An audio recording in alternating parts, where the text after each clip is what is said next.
शिवरात्रि व्रत कथा। पूर्व काल में चित्रभानु नामक एक शिकारी था।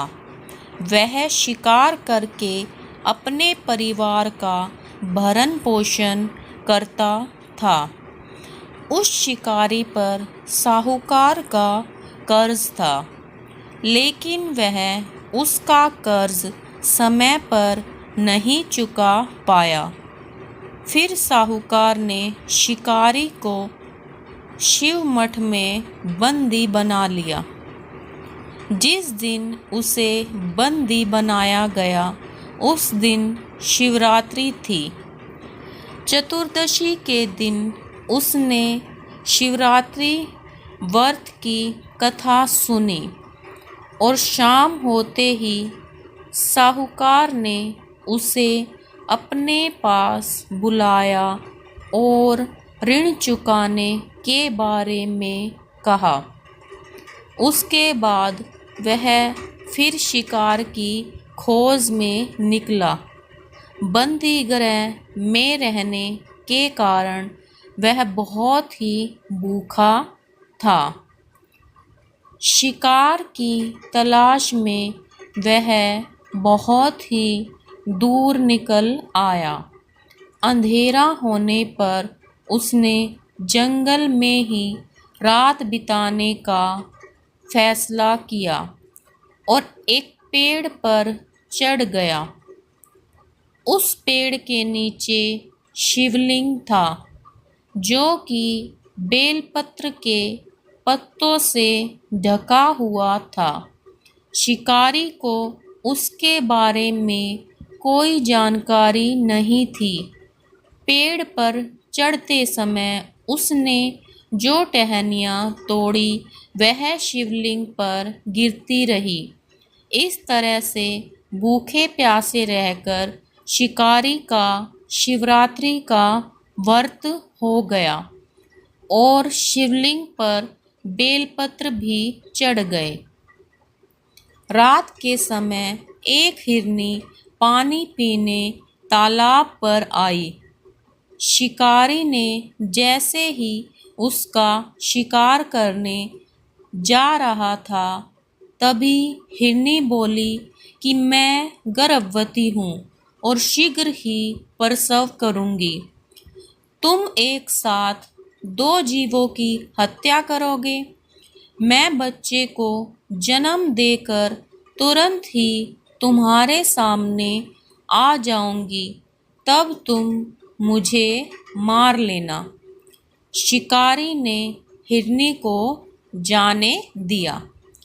इस दौरान अनजाने में कुछ बेलपत्र शिवलिंग पर गिर गए।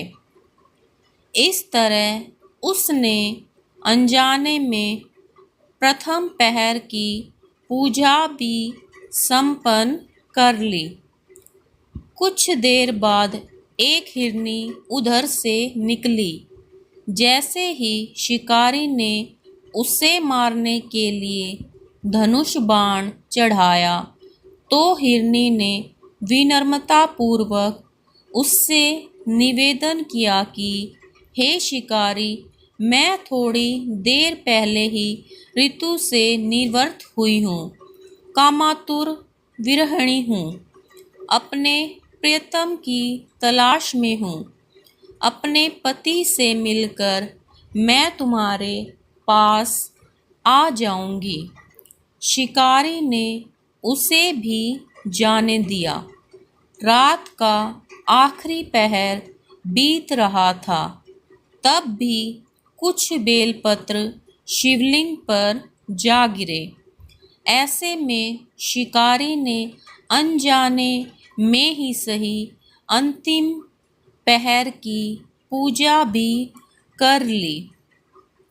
इस दौरान वहाँ एक हिरनी अपने बच्चों के साथ आई। उसने भी शिकारी से निवेदन किया और शिकारी ने उसे भी जाने दिया। इसके बाद शिकारी के सामने एक हिरन आया। शिकारी ने सोचा अब तो मैं इसे यहाँ से नहीं जाने दूंगा। मैं इसका शिकार अवश्य करूंगा। तब हिरन ने उससे निवेदन किया कि मुझे कुछ समय के लिए आप जीवन दान दे दीजिए। शिकारी ने पूरी रात की घटना उस हिरन को सुना दी।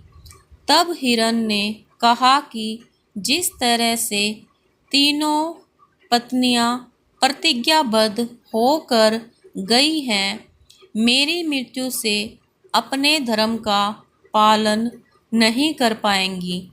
जैसे तुमने उन्हें विश्वपात्र मानकर छोड़ दिया है, मुझे भी जाने दो। मैं उन सब के साथ तुम्हारे सामने शीघ्र ही उपस्थित होता हूँ। शिकारी ने उसे भी जाने दिया। इस तरह सुबह हो गई। उपवास, रात्रि जागरण और शिवलिंग पर बेलपत्र चढ़ाने से अनजाने में ही शिवरात्रि की पूजा पूर्ण हो गई। लेकिन अनजाने में हुई पूजा का परिणाम उस शिकारी को तत्काल ही मिला। थोड़ी देर बाद हिरन और उसका परिवार शिकारी के सामने आ गया। उन सभी को देखकर शिकारी को बहुत ही ग्लानि हुई और उसने पूरे परिवार को जीवन दान दे दिया।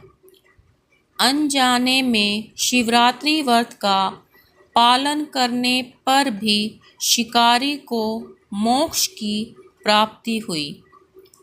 जब मृत्यु काल में यमदूत जीव को ले जाने आए तो शिवगणों ने उन्हें वापस भेज दिया और उसे शिवलोक ले गए। शिवजी की कृपा से चित्रभानु को अपने पिछले जन्म का सब कुछ याद था। शिवरात्रि के महत्व को जानकर वे उसका अगले जन्म में भी पालन कर पाए। इस प्रकार यह थी शिवरात्रि की कथा।